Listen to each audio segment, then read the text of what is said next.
Hello, everyone. It is the Redmen podcast. I am here. I am Paul Meach, and I am joined, first and foremost, by Mr. Tom Dutton. Hi. Hello, everyone. I'm turning more into that man behind me as the days go past. But the white Mo Salah. Yeah. It's good. It's a good look. It's growing. Yeah, it's something. I need a barbershop. There's a touch of Art Garfunkel about it as well. It's just going on, which is good. I'll take that. There's many shouts that you could have said, and you picked a relatively good one there. Bob Ross, another good one. Yeah. Sideshow Bob's been said in the past, so I'm glad no one said that. Amazing. Jeff Rogan, we did that. He's nailed it. Absolutely. Yeah, we're all sharing similar issues. Whereas Errol's decided to tackle his with the is it dreads we're going for at the minute? No, they was box braids or box plaits originally, because I haven't took them out in about 2 weeks. Now they're starting to dread up a little bit. I seen someone the other day say I looked the ringer of Divock from last season. Nice. So I think I'm probably going to take them out at some point this week, and we'll go again next week and get some fresh plaits back in. You're working towards the Frank Rijkaard look is what you're going for. That's fair. Absolutely fair. And Ross Chandler, you're handling things reasonably well.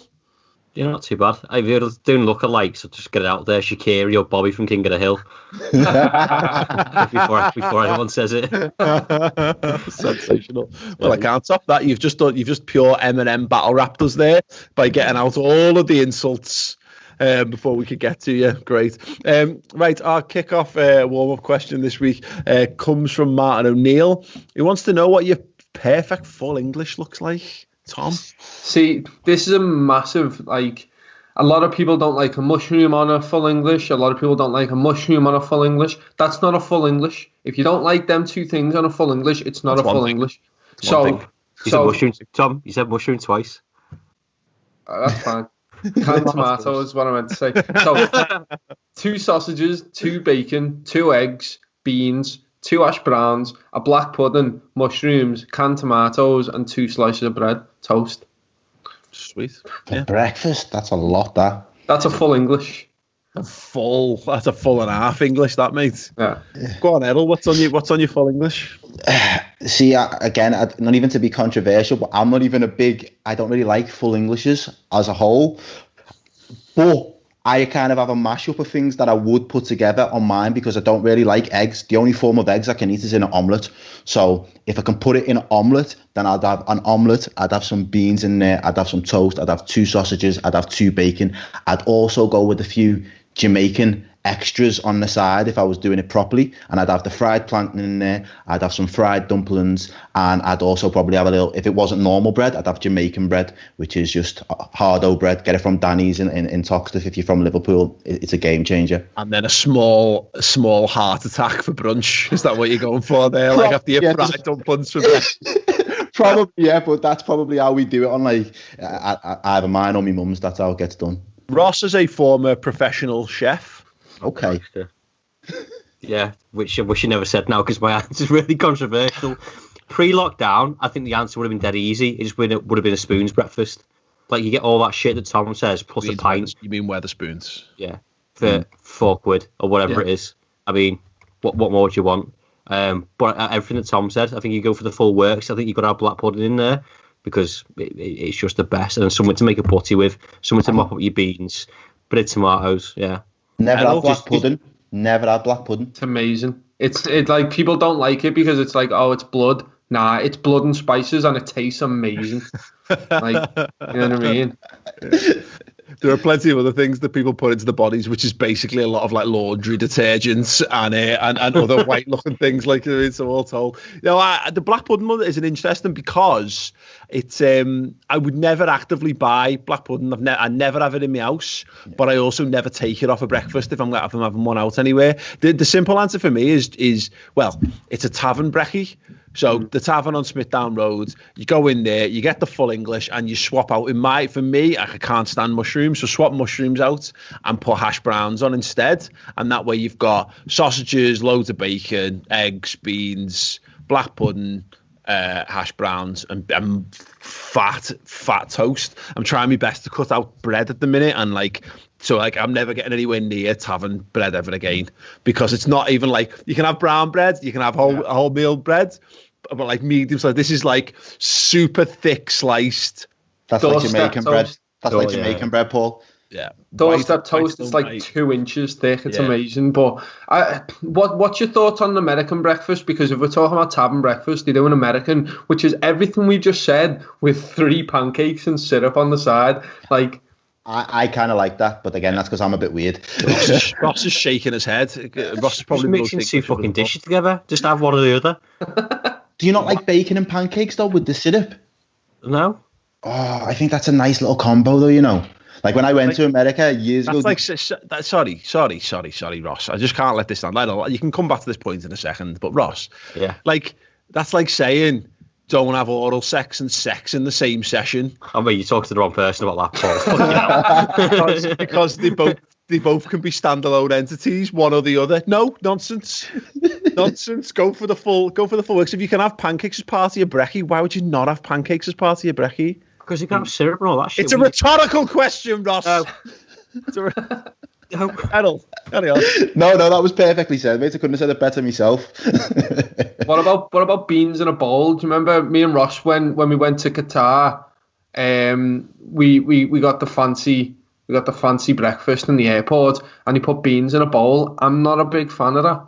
It's a modern thing, and I think it's probably because the cost of beans must have become really expensive, because even the tavern started doing that. A ramekin of beans is one of my greatest pet hates in breakfasts. Yeah. Like, just pour the beans on the plate, but it's not. It's like, no, I'm going to give you a teeny tiny little ceramic dish full of 5 beans. There you go. Enjoy. Nonsense. I should have too many beans on every breakfast. Should have too many beans on it. Yeah. You know what? Would you not prefer to have the option of what other, pieces of the breakfast have beans on them?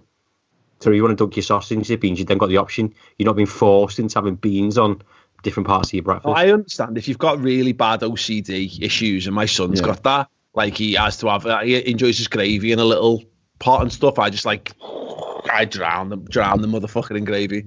If I end up having a full English closer to 12 or 1 o'clock, it becomes a brunch, and then I add chips to it.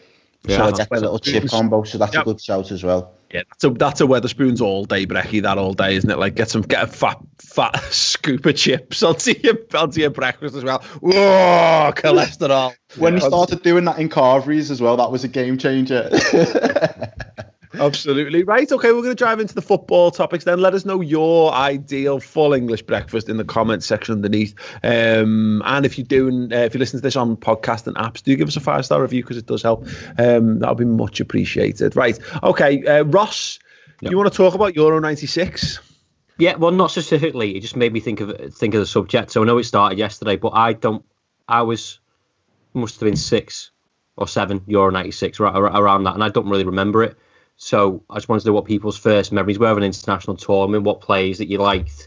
Was there a team out there everyone thought was going to be shit, but they were decent, something like that. So like France 98 was my first one, and it was just loads of icons, and the shirts, the way they marketed it in France was just amazing. But I was just interested to know what the people at home and you guys, your first tournament you remember. Let's make me feel dead old by having you go first on this.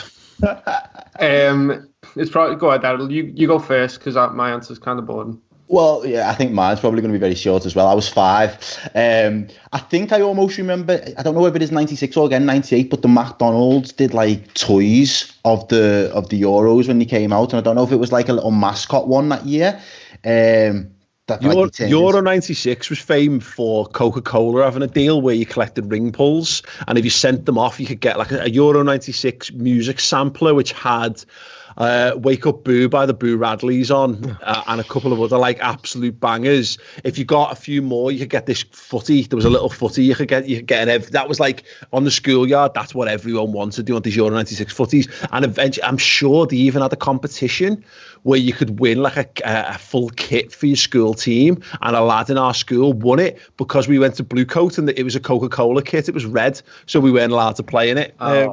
Oh shit! I think France '98 was the Mackey's toys because was that they had the bird, didn't they? I think I've got a frisbee somewhere with the France '98 bird in it. All right, well that's probably what I remember the memorabilia from then. So again, my memory for '96 is even more limited, I can imagine, in that sense.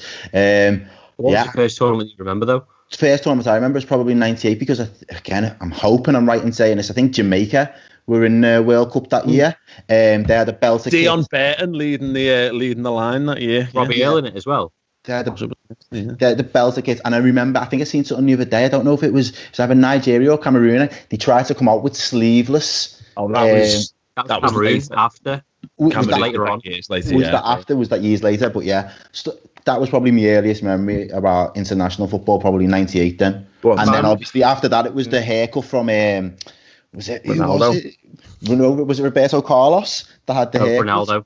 Oh yeah, sorry, yeah, Ronaldo. 2002 as well. Did you even watch football when you were younger, Errol? Jesus Christ. 2002. I had the haircut. Yeah. It was 2002. Defo was the first one. I was born in '94, so I would have been 8, I guess. But the thing is, I used to go to an after-school club, and that's where we watched the games.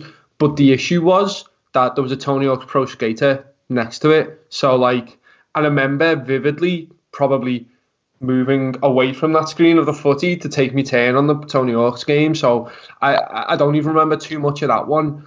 And then international football's never been massive for me, just purely because I don't have an affiliation with England. And I know everyone will talk about that and say, oh, stop doing that or whatever, if they're not from Liverpool. But I just feel like whenever I've watched international tournaments, I've always watched the team playing against England.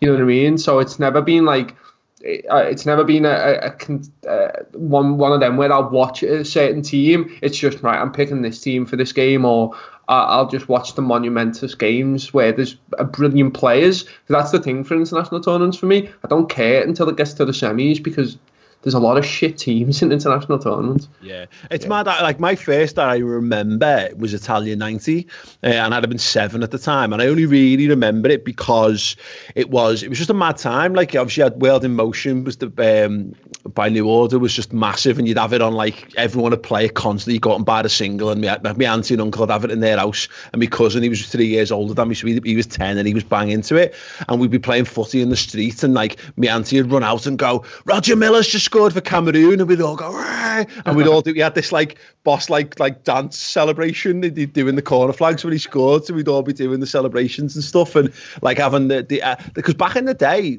you did support England, you know, and you know, so we like, and Gaza crying when he got booked, so we knew he was going to be missing the final and all that kind of stuff.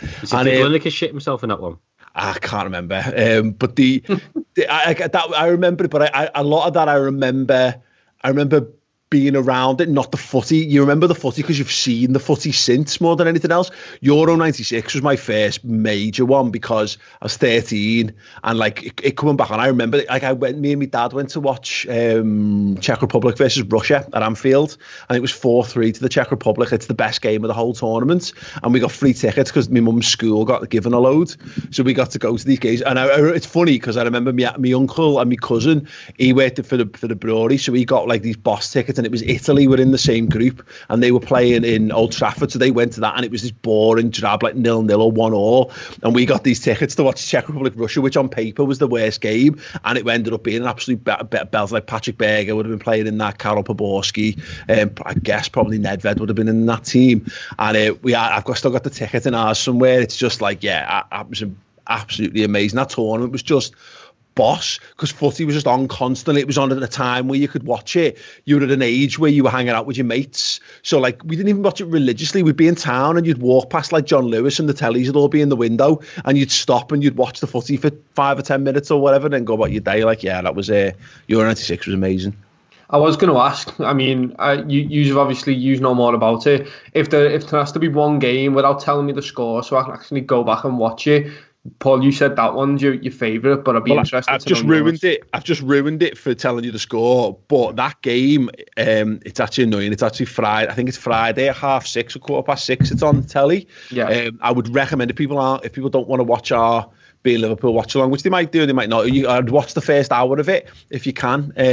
It's an absolutely brilliant game of footy. Bosh, yeah, I'll definitely get onto it. Yeah, that's just a few in France '98. I ended up watching like 2 weeks ago, like just all the goals. But it's just amazing, like how bad the defender is, how bad the goalkeeping is. But even like that, for just pure nostalgia point of view, it's like the kits. I said before, like the marketing behind it, but like all the teams you think of, like Holland had like Davids, Kluivert, Seedorf, everyone was in the pomp. Brazil had the Ronaldo, Rivaldo. I think Bebeto played in that one as well. It was just like, it just like I don't watch international anymore. Like, yeah, exactly. But it just seemed like that was the best it ever got, and it's not been the same since. They're the era as well where everyone kind of captions and memes nowadays. Like today's kids will never understand the true Brazilian greats. It's always from like those competitions from like '98 to 2002. It was that squad. It's funny, isn't it? Because like he talks to my dad about it, and like he loved the Brazil team of the '70s. So when I talk about those Brazil teams, he's like, we talk about not a patch, but we do. We properly. It's an era thing, isn't it? Like I think in another 10 years, people will talk about like World Cup 2006 as being the one. That was the one. And footy's never been the same since that World Cup and all that. Whereas I was just on the lash for those World Cups. I didn't really take them in the same way I was bladdered. I think I was working in a bar on Allerton Road, and I pretty much watched every game of that tournament. But I pretty much watched every game of that tournament bladdered because I was living with my mum and dad, couldn't be bothered to go home, so just stay in the pub after I finished and just watch all the games. Yeah, I watched like all kind of so much crap in that tournament. It was hilarious. But yeah, let us know your first memories of international tournaments in the comments. Always interesting to get people's nostalgia on these things, because there are some just genuinely brilliant moments. Like for World Cup '98, I was 15. That was the one I probably remember best, because I was of an age where I was too young to go out drinking, and I was old enough that I cared about it and knew a lot about footy, and I was playing footy loads at the time and stuff. Like, yeah, that was a bad belt of a tournament. Brazil, Scotland in the opening game. What a time to be alive. Right, okay, so we'll move on then. Tom, you've been watching old footy adverts? Yeah, I found something the other day on YouTube, and then it just pops up to you, and it was loads of Boss footy adverts. And you remember the Yoga Benito ones? It was the Take It to the Next Level one. I was just wondering, like, what everyone's favourite footy adverts were, because and an extension of that. Like, footy adverts now have kind of got a bit crap. I mean, there was one in 2015, and Nike won the last game, but that was made with animation. And then there was the Messi and Salah one, but I watched that back before this, and the ball animations are terrible. Is that the Pepsi one? Yeah, but like I used to love watching all them ones, like especially the Take It to the Next Level one, where it starts at a free kick and ends at a free kick, and you're seeing all these amazing players, and it must have cost a bomb to make, but I absolutely loved them. Is that the first person one? Yeah. I must admit, that's the last great football advert. I think there used to be, and it still is to some extent, but when the major tournaments came around, Nike and Adidas would be in competition to who could create the most iconic advert. Mm-hmm. So like Brazil, we did a video on retro football, if you remember, Tom, which is like the best footy adverts ever. Which if anyone wants to check out that video, still there. I went through most of the really good ones on it. Scorpio ball. There was that. There was like the one where the mission was it, where they made a game about it and everything, with like Van Gaal put his team of secret agent footballers together with Edgar Davids, and he could see the laser beams with his sunnies and stuff like that, like the tripwires. And but like Nike doing the airport advert was one of the first great ones. Yeah, they're kicking it through and they're playing it through the airport and they're bringing it down, and then someone hits the shot and it hits the post, and they all go, "Oh." It's Ronaldo at the end. I watched it, literally. Another really good one was they're in the tunnel, and it's just the premises of them. They're in the tunnel waiting to go out for the footy, and then they just start having a kick about and just run onto the pitch, and all the fans are like, what? Brazil-Portugal one? Yeah, it's quality. Yeah. And then the cage one's my favourite, where they have it in the cage match, and it's there's got the music as well, the Presley music. That's just what makes it bang. Yeah. Exactly, that's the thing, and the editing of it's fantastic as well. That's what I was mainly looking at, because they're getting these footballers to play, and obviously you can't use them in every shot, so it's the way they're using extras and the way they're using these decoys and stuntmen to kind of fall over and hurt themselves so the players don't, and it's really, really well done, that Cage one. But I just watched them and just nostalgia like hit me. It was great. Well, I had a crazy idea the other day. Since we're trying to wrap up this title, still, how's the best way to deliver it with some sort of like kind of entertainment value now? I feel like it'd be perfectly fitting for Daniel Craig to play James Bond and deliver us the Premier League title in some way or another. I just think there's something that could be made of that for entertainment value that would last the ages, considering we're not physically able to be there to celebrate. So if anyone wants to make that happen. Didn't they do something like that for the Olympics where it was the Queen jumping out with James Bond or something like that? I think get behind. Daniel Craig, he lives for it, doesn't he? Yeah. It turns up. I mean, he probably had to film it in America because that's the only time he seems to appear to be a Liverpool fan. But no, those some of those adverts, like the one that goes, I remember the first big one, and the people older than me will obviously remember more. But there was like I think it was World Cup '94, a Nike one, and it was players painted on the sides of buildings and billboards, and like Ian Wright was in that one, and Georgie Campos in it, and like the advertisements were playing footy, and like Campos ends up diving and saving it and all that kind of stuff. Like, there used to be some absolutely brilliant ones. There's terrible ones now. Do you remember the Man City one? It wasn't that long ago. Oh, if you clap for the champions or whatever it was. Yeah. Like that's what it's coming down to. You know what I mean? That's where it's going to. Whereas like there used to be so much innovation with it all, and now it's the City players walking through a tunnel. It's like, it's awful. Is it to the tune if you're happy and you know it? Yeah. Oh gosh. What's the word? Because it doesn't scan. I'm pretty sure as well. Like I'm sure it doesn't fit in. I've got That's why you don't remember it, Paul. Oh no. It obviously never worked. I remember it vividly, but just not the song. It's because it just makes me feel ill. To go on, Tom. What have you got it? Well, I've got it. Yeah. Let me. It's like if you're clapping for the champions, something. You found it far too quickly. It's already terrible. You ready? If you're here for the champions, clap your hands. If you're celebrating now, clap your hands. If you're happy that we did it and you really want to show it, if you're here for Man City, clap your hands.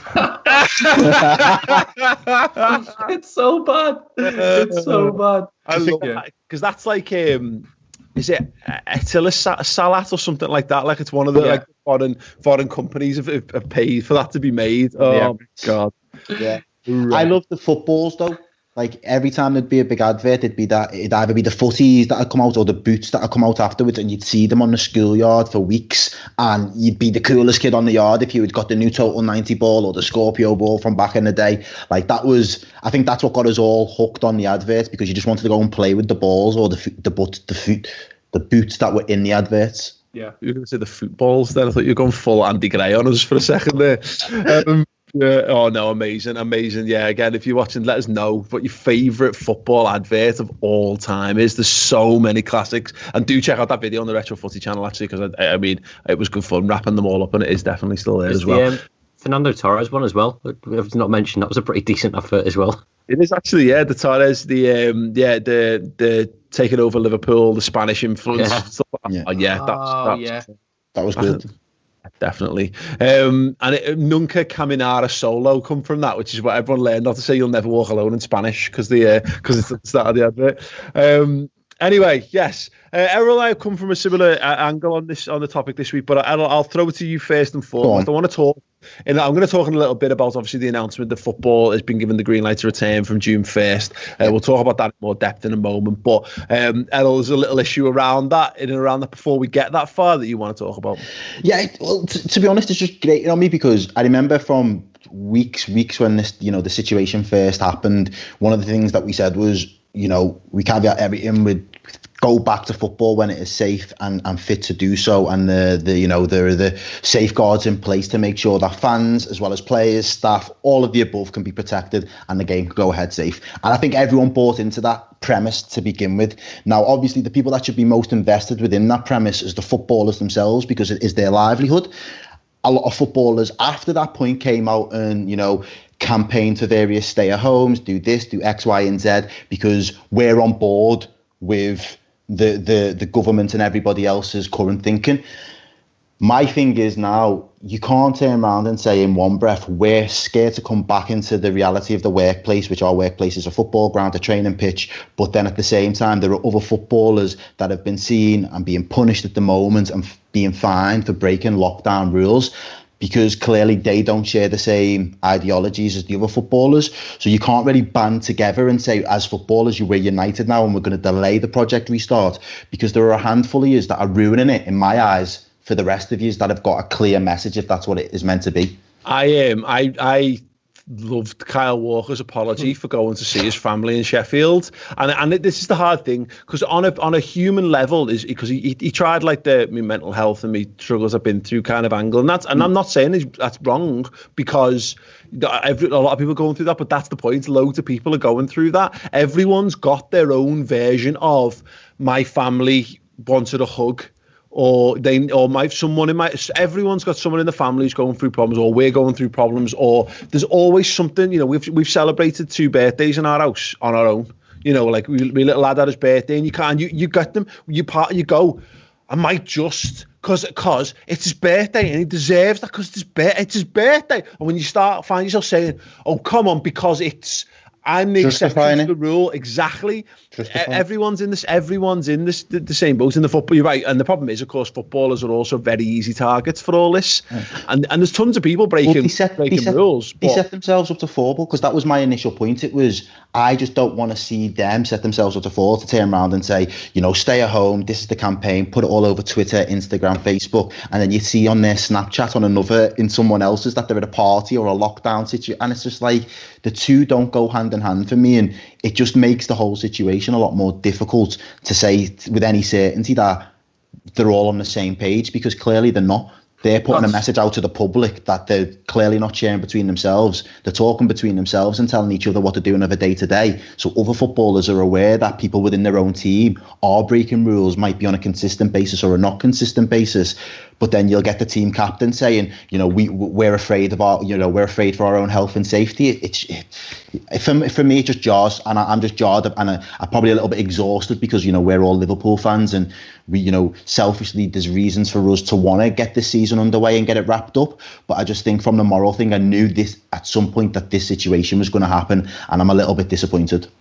That's why I'm kind of proud of Liverpool as a team. I mean, we've had none of that come out. I mean, Everton had, I think, Moise Keane with a massive backlash from all the Evertonians, and rightly so. So I don't think we can really say anything about that. He knows he's a knobhead, and everyone who supports Everton knows he's a knobhead, the exact same way that if a Liverpool player went out and did the same thing, everyone would kind of go, what are you doing? You know what I mean? Why are you doing that? But I am really, really proud of the way that not just the players have gone about it, because all the players in the Premier League are probably going about it that way, but I love the way that Liverpool as a club have shown that. You know what I mean? The way that they've used the YouTube channel and everything to be able to kind of go, right, we're going to kind of do the same things we used to, but we're doing it here, and we're going to show you we're doing it. And I think putting even that bit more limelight on it is, like, if the players have an inkling of, oh, I might want to go do that, no, it's all over YouTube. You can't do that. And I really love the way that we're able to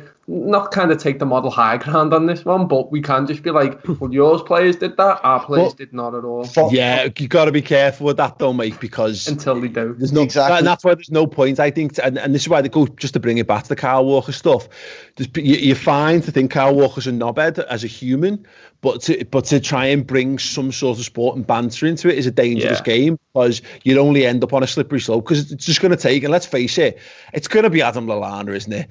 I just think, is he going to be able to stay? I think he's the one who's going to crack first, and you can tell because he's a man in his 30s who changes his hair loads, and that's a sign of a loose cannon if ever there was one.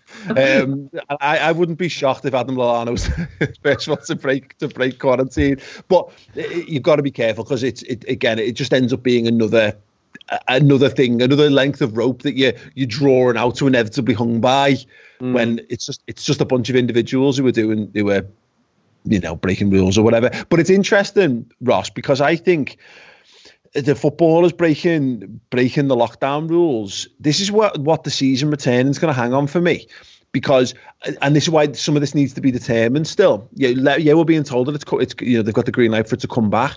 But if footballers start getting infected, It's gonna change the scenario pretty quickly, and they're gonna have everything on their side, I think, to make it as good for them as possible. They're gonna be the best cared for, the best treated, the best locked down, the best quarantined, the best managed people during this entire crisis in this whole country, because they've got the money around it and they've got all the facilities.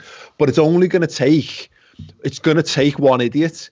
One idiot's gonna go out and he's gonna end up infecting his whole team, and that'll be it. That's it. Done. It's curtains. Yeah, it's difficult because it's not just the money that they get, which they've been thrown under the bus by the government once already. So the limelight was already on them from the start to raise money and do whatever. But the stuff like Jack Grealish, Kyle Walker. You said it before. Like, where are the people that normal people considered staying at home, abiding by the rules? We all want to go out and do things that we can't go and do. Whereas they lead a privileged life. Yes, they work hard for it, but and particularly with the mixed messaging from Sunday. It only takes 1, 2, 3, like you said, idiots from clubs to go, well, if everything's all right now, we can go back to football. But I can go run around the football pitch for an hour and a half with, 21 other people. Or well, I can do it X, Y, and Z and go and do that instead. The problem I've got is the fact that the individual clubs are the ones that are doing it. So they're doing the testing because obviously they're paying for it and stuff like that. So I think Wolves started doing it yesterday or today with non-playing staff, saying, "Oh, we'll test you and do that." That's fine, but Brighton said they tested positive for one person, but they'd already shown their hand a couple of weeks ago that they didn't want to get relegated. Yeah. Dynamo Dresden are in exactly the same position. They didn't want to get relegated. Someone else has got it. I think there's a trust issue there for me. Yeah. Not if there's individual clubs, just as a whole, of saying, why isn't a governing body like the FA or the Premier League going, we'll do all the testing, we'll keep an eye on everything, because if they know that, it's the same as when they do drug tests for players. They know what they can and can't do. They're going to go and do drugs, but it's a lot more professional doing it. I'm pretty sure they've hired an independent company to do the testing. I think that was I think I did read that yesterday. Please feel free to correct me on any of this stuff in the comments, by the way, because I don't obviously know the 100% certainty, but you're right. I don't think the testing could be done exclusively in house, because you're right. There would need to be a degree of, you're right. Partiality. It opens the doorway for underhanded behaviour, because you're right. Because let's face it, all of a sudden, if there's a team really struggling, they lose the first 2 or 3 games of this, and then all of a sudden their squad gets entirely infected. They're going to be they're going to be, you're right. It opens up to the chance of conspiracy theories. It's still a bit early to know about all these things, but I think that's where we're at, because we're seeing. I'm seeing it from a different perspective today, because since Sunday, because obviously they said schools are going back for early years, and my wife's a teacher and she's an early years teacher. My kids are obviously all in early years as well, and you start to think about the factors that need to be considered in all of this. And obviously we're still away, so there's still time to get this right. But they just making sure that the workplace is safe for people to return to and all this kind of stuff is a very, very, we're so far away from footy coming back. It's on the right steps. I think we all want it to come back from look, football fans, football is so big to us. We literally dedicate masses of time each week to talking about it. It clearly means loads to us. If you're sat here watching this or listening to this podcast, footy means loads to you, and you're not wrong to want your chief source of entertainment back in any way, shape or form. But when you start to look at it from the players' end, I can understand why they're getting a little bit windy about certain things.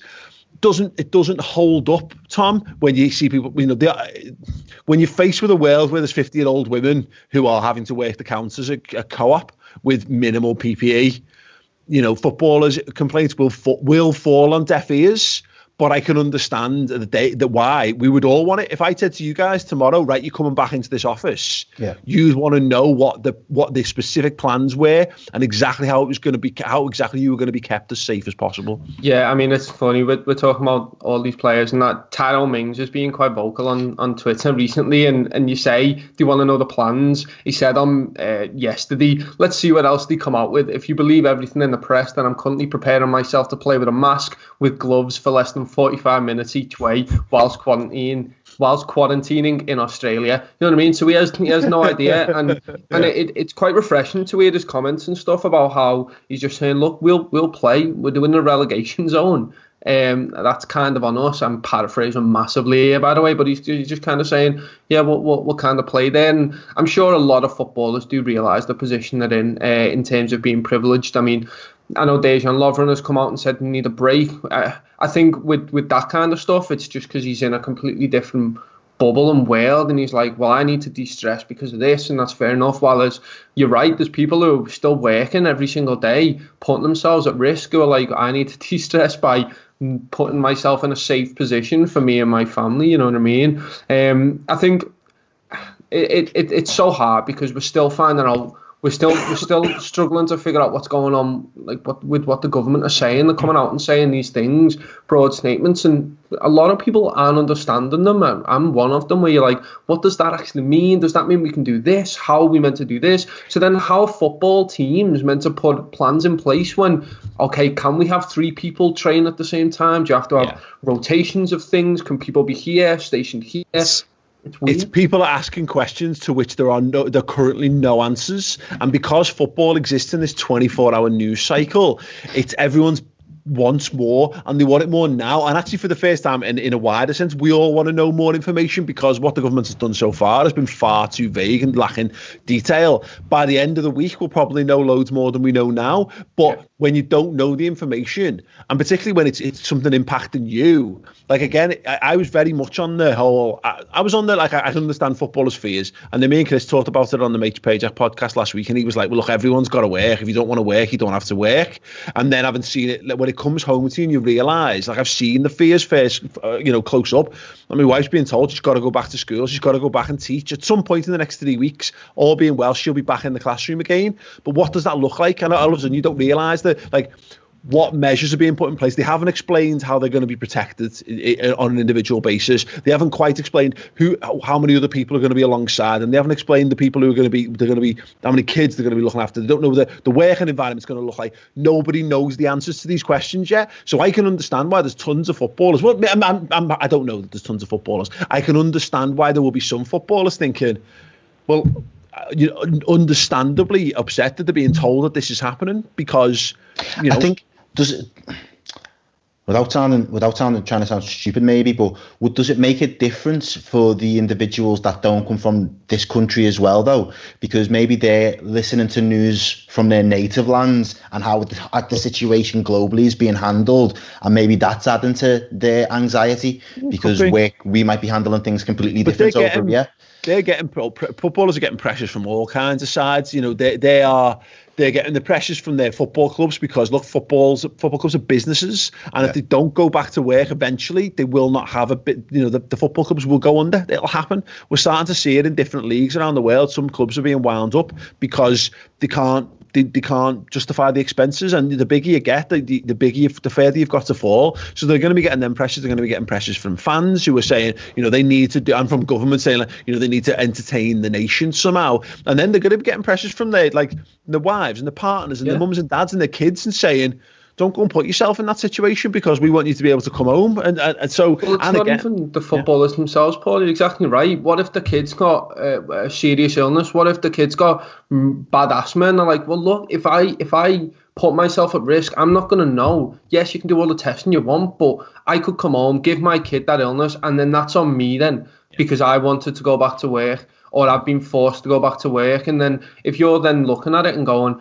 to your boss, you forced me to go back to work, now this has happened, I'm gone, I'm not working with you anymore, and it just destroys them kind of relationship. The thing that it is, though, is that, like, when I hear a bit of complaints from other sectors, I get it, because you've got an incompetent government passing it down to, let's be honest, either unfunded or incompetent local governments, who are then passing it down to local bosses, who are then are not experts in fields, and they're then telling the staff to come back in. So you've got so many layers of trust, and if you don't trust it from the top, then your trust is only going to get thinner and thinner as you get closer and closer to your role within this.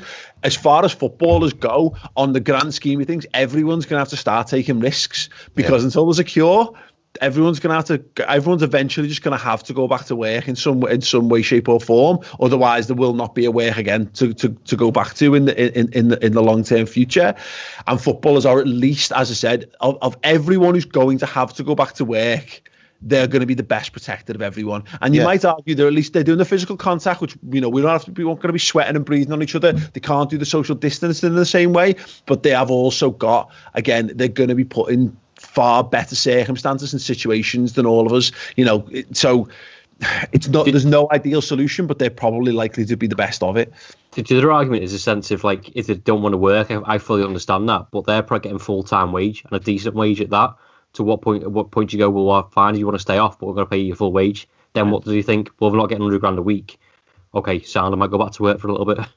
Yeah. And that's it. And we've got a culture of fear around this, and rightly so, by the way. But like the whole stay-at-home message needed to be underpinned with letting everyone know just how hard and terrible the situation is. And like I said, I've seen it, had it. It's horrible. We've lost a family member to it. It's absolutely horrendous. If the virus wasn't there, it's a real thing. People are dying from it. It's something that always needs to be factored in. But this is the mental situation we're in, where you're having to. There's now an increased risk factor to just leaving the house, and all of us take that gamble every single time we step outside our front doors and we go shopping, and we do that. And the problem is what all this boils down to: football is a capitalist sport. It's run by money, and money is going to determine a lot of this. And you're right, is that footballers will have the choice. I think ultimately, the vast majority of them want to play. If I'm being perfectly honest, it is always the naysayers that come out. Their voices always ring. Are always the loudest.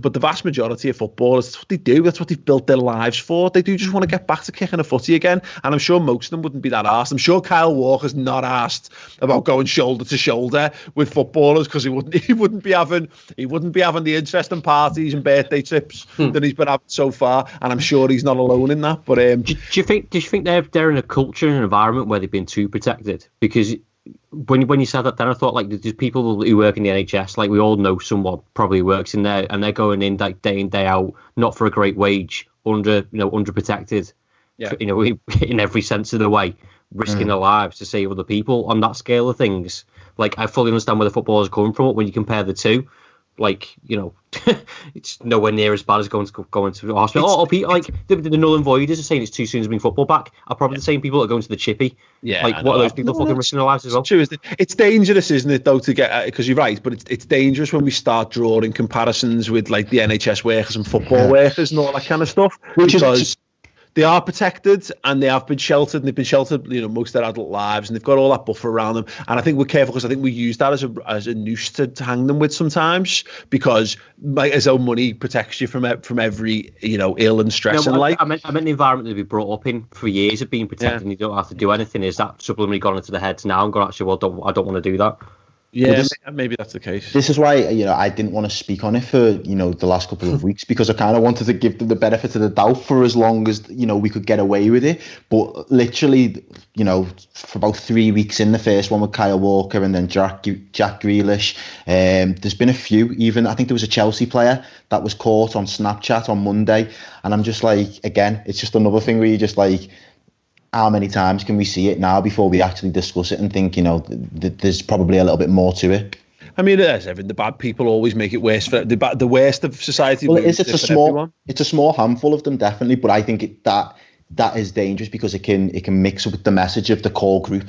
And it goes to say, at the moment, this is the point, is we're talking about a hypothetical situation still. We're under the current rules. Yeah. Like in 3 weeks' time, if there isn't another spike, and there will be, because thanks VE Day, but there will be a doubtless, So we probably will. It'll change, I'm sure it will, but who knows? The point is the rules will have loosened in a few weeks potentially, in which case this won't necessarily be quite a big deal. But at the moment, that's what's happening, is the people who are most directly impacted it are looking at this saying, well, hang on a second, I can't see how I can possibly go back into work, given the current situation, and the right to think that. But of course, they're not being asked to go back today. Well, some people are, but yeah. So it's going to be, it's definitely one to watch. And I think, look, bringing it back, I think from a pure football fan perspective, I think we could all do with it. And I think particularly when you're seeing like the Bundesliga looks like it's going to be back this weekend, when you're seeing football and sport is starting to return, and we're starting to see the first little green shoots, whether they're right to or not is not up to us to make that. We can decide whether we like it or not, but this stuff is happening. When you start to see that happen, it does make sense that we can have something to look forward to. But we'll have to see. I don't think any one of us would like to live in a world where we feel responsible for anyone getting ill or whatever. We'd like to live in a world where it could all just go away. But if it's not going to go away, if you're saying football can't be played for another year, then we might not have football to come back to. And then you have to decide whether people are being, you can't call people heroes for going back into a non-essential sporting venue, but are they being, in a very small microcosm sense, are they being heroes for their industry? Are they risking themselves in order to keep their industry up and running? And their families, to be fair to them. I think Tom had a good point before of like going back and saying if a player's got a relative who's ill. Do you know what I mean? I can understand them not wanting to go back in that sense. Yeah, it's interesting, but yeah, there's still more questions than answers at this point. Right, okay, we're gonna get a couple. I'll get a quick question before we wrap up the podcast today. Diego Albizures, who wrote it phonetically for me. I'm good. I'm far better with like Hispanic sounding names, French sounding names, and all that kind of stuff. Like I do all right. It's Pajak you want to worry about. Pajak's his name. Says Mackin. He says, what was the first footy match you ever attended at Anfield? Mine was Middlesbrough game at the end of 16-17 when you had the live show, and I met you guys afterwards. My surname is pronounced Albizures, by the way. Thanks once again. Yeah, it was a boss night. That game was dead stressful, but we had a good laugh, a good party at the end of the season for that one. My first game, I actually can't remember my actual first game. My dad would probably, but the first I remember was the last game of the season at Anfield. Certainly, I think it was in 1990 when we lifted the league title.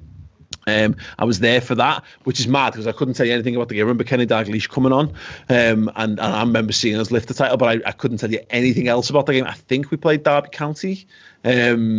So that's like, back in 1990, and past that, there's like, obviously I went loads as a teenager and stuff, but that was the first one that I remember, sort of. I think my first one was a youth cup game. I think it was a semi-final, and I got told when I grew up that I fell asleep through it. So that happened. But the first one, I was cleaning out one of the rooms, just having a tidy in quarantine as you do, and I found loads of magazines, and I was like, I don't remember going to these games at all. But the first one I can definitely remember was United 2-1. I think it was the third round of the FA Cup, where there's a ball over the top there, it gets flicked on by Cadell, I believe, and then their kite volleys it into the bottom corner. And I remember because the Mancs were terrible that game in terms of what they were shouting at us and everything, and they were just giving us loads of like vitriol, and it was disgusting. And then we scored, and they were just quiet. They didn't say a thing after that. We all got to sing back at them tastefully, and they were just silent and all walked out with their heads bowed, and that was that might be one of my favourite games I've ever been to at Anfield, just because of the whole situation around it and the way that we gave it to them, basically. Amazing. Errol? Yeah, I can't remember my first game when I was a kid, because I remember my mum got one of her mates from work to take me, because it was just me and him when we was kids. So he took me and he stepped in, and I remember it. I think it was I want to say it was either a cup competition or a reserves game as my first ever one when I was a kid. Got to a few of them, but remember ones from. I remember when I think I must have been in last year of probably year 11 in school, when we went and watched Liverpool play Bolton on Boxing Day. That was quite a good one, just because the person that got us the tickets was playing for the team as well at the time. So that was always a memorable one. Are you trying to avoid name dropping Yossi Benayoun again? Yeah, basically, yeah. But yeah. So that was probably one of the more memorable ones when I was a kid, like at Anfield, definitely. Go on, Ross. Liverpool v Charlton in 1996. Wow. Coca-Cola Cup. I don't remember a lot of the game, but I googled it so I can tell you about it. 13th of November, so I would have been 7.